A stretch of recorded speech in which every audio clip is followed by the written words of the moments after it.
Meron daw magkaibigan o isang tao, nakapasok daw siya ng paraiso. Tapos, check the paradise. Hinahanap niyo yung kanyang kaibigan. Hindi niya mahanap. Tapos tinanong niya Allah, Ya Allah, bakit hindi ko mahanap yung isang kaibigan ko? Alam mo niyo, ano sasabihin sa kanya ng Allah? Yung kaibigan mo, nakapasok ng impyerno.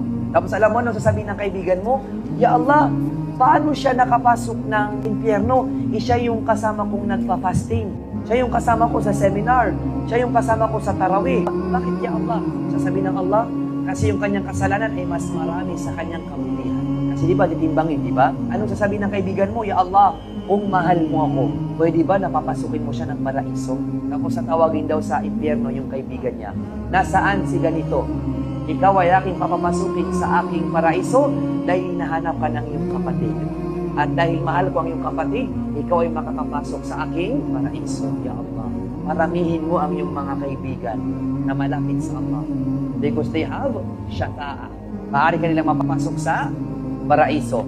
Si Ibn al-Jawzi, rahimahullah, nasasabi na siya ay nakapagsulat ng libro na mahigit 2,000 na libro. At nag-Muslim daw sa kanya, libo-libo daw. Non-Muslims. At ang umaattend daw sa kanyang lecture, thousands.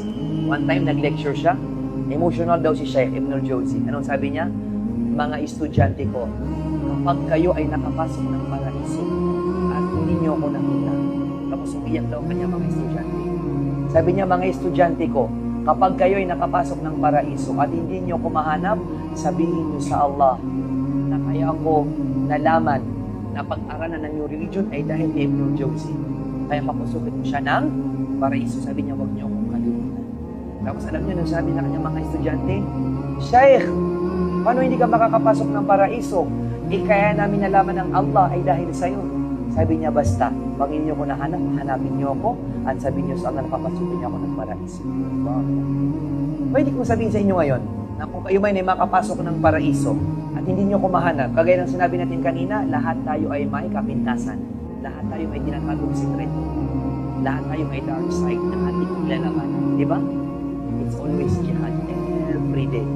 Kung hindi man natin makayang i-delete permanently yung dark side, at least alam ng Allah na ginawa natin ang ating nakakaya. Nagbasa ka ng Quran, nag-fasting ka na, umattend ka ng mga seminar, kumuha ka ng mga friends. Pero anong magagawa mo? Mas malakas pa rin ang iyong sarili. Ang importante, alam ng Allah na sinubukan mo. Pumasa ka man o hindi, ang Allah lang ang mag-decide. At ang Allah ay pinaka-makapagpili. Subhanallah.